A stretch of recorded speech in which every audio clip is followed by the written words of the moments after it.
তো এটা হচ্ছে আমার জীবনে প্রথম যাত্রা তারকেশ্বর যাওয়া। এর আগে আমি কখনো যাইনি। তো যাওয়ার সময় আমাদের ট্রেনের মধ্যে আমরা এত এনজয় করলাম, এত মজা করলাম, এখনও ওইখানে গিয়ে অনেক কিছু বাকি আছে। তো সবটাই তোমাদেরকে শেয়ার করবো। So hey guys, this is my Sonu Chatterjee.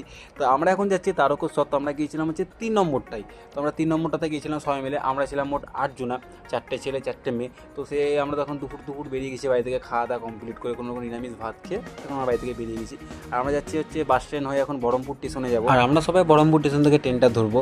তো আমাদের ট্রেনের টাইম ছিল 3:38 থেকে 40-এর মধ্যে, ওরকম একটা কিছু হবে। যাই হোক, তো ফাইনালি চলে এসেছি বহরমপুর স্টেশন আমরা এখন। তো আমি প্রায় অনেক দিন পর বহরমপুর স্টেশনে এলাম বলতে পারো তোমরা। কবে এসেছি ঠিক মনেও পড়ে না। আমাদের তো সেরকম খুব একটা যাওয়া হয় না কোনো জায়গাতে, তো সেই জন্য আসা হয় না। আর এখানে টিকিটটা কেটে নিলাম, কারণ কি এক্সট্রা সেফটি।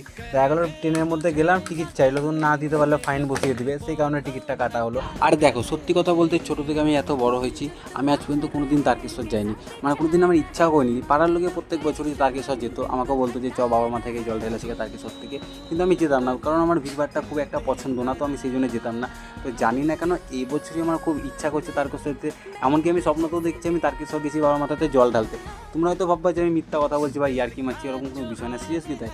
আমি স্বপ্ন দেখেছিলাম এরকম যে তারকেশ্বর আমি যাচ্ছি বাবার মাথায় জল ঢালতে, খালি এইটুকুই। তো এদেরকেও বললাম যে সেই জন্য যে চ তারকেশ্বর থেকে একটু ঘুরে আসি, গিয়ে বাবার মাথাতে ভালো করে জল ঢালবো। তো সেই জন্য আমরা তারকেশ্বর সবাই মিলে যাচ্ছি। হয়তো বাবা নিশ্চয়ই চাই যে আমি যাই, গিয়ে বাবার মাথায় গিয়ে জল ঢালি। তো সেই জন্য আমাদের ভাবনাটাকে সত্যি করার লেগে আমরা বেরিয়ে পড়েছি এখন তারকেশ্বর যাওয়ার উদ্দেশ্যে। আর এখানে ফাইনালি আমাদের ট্রেন চলে এসছে এখানে। তো ট্রেনের মধ্যে দেখছি প্রচণ্ড ভিড়। তো দেখা যাক উঠার পর কী হবে। তো উঠে তো দেখি কঠিন অবস্থা ট্রেনের মধ্যে। আর আমি ভেবেইছিলাম ট্রেনে এরকমই ভিড় হবে, কারণ কি আমরা যাচ্ছি 3 নম্বর সোমবারটাতে। আর 3 নম্বরটাতে অনেকজনাই যায়। আর আমাদের টাইমটা ছিল দুপুর টাইমটাতে। দুপুর টাইমে তো বেশিরভাগই সবাই যায় ওই টাইমটাতে। মানে সন্ধ্যের টাইমেও ট্রেন আছে, সকালেও ট্রেন আছে, ওই দুপুর টাইমটাতে বেশি সবাই যায়। তো আমি জানতাম যে এরকমই ভিড় হবে ট্রেনের মধ্যে। তো আমি তো উঠে কোনো রকম জায়গা পেয়ে গেলাম এক কোণাতে উপর দিকে।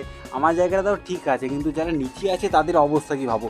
পুরো মানে চারিদিকে ছিটিয়ে গেল সবাই, আমাদের যারা ছিল ওই কোণাতে একজনা, ওই দিকে একজনা, এদিকে একজনা। আর আমি তো এবার উপরে কোণার দিকে একবারে সেটে গেলাম। তো আমার তো জায়গাটা যাই হোক ঠিক বসার মতন ছিল, এদের তো নিচে পাদানির মধ্যে বসে পড়ছে, মানে কঠিন অবস্থা ট্রেনের মধ্যে। কিন্তু আমাদের ইয়ার্কি মারা থামছে না, ওই অবস্থাতে একেলে রোস্ট করছে, ওকেলে রোস্ট করছে, আর পাবলিকে সবাই হা করে আমাদের দিকে তাকাচ্ছে, আমাদের কীর্তি থেকে। আর বসে থেকে থেকে আমার কোমর আর পা প্রচণ্ড ব্যথা করছিল। তো পাটা এখানে কোনো রকম শার্ট করতে দিলাম।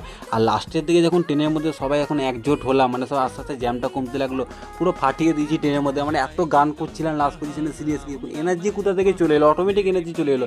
তো ভাবতে পারিনি এত এনজয় করবো ট্রেনের মধ্যে যেতে গিয়ে, মানে এত এনজয়। এখনও এখানে গিয়ে কত কী বাকি আছে। তো স্টেশন থেকে আমরা ফাইনালি নিয়ে পড়লাম, এটা হচ্ছে ব্যারাকপুর স্টেশন। তো এখানে দেখছি প্রচণ্ড ভিড়, মানে অনেক লোকজন ছিল এখানে। তো আর ভিডিওটা আমি এখানেই শেষ করছি, কারণ কি বাকিটা তোমাকে পার্ট 2-এ দেখাবো। অনেকটা বড় হয়ে যাবে বলে ভিডিওটা আমি 2 পার্টে তৈরি করলাম। তো ভিডিওটা কেমন লাগলো কমেন্টে অবশ্যই করে, ভালো লাগলে লাইক কমেন্ট ফলো করে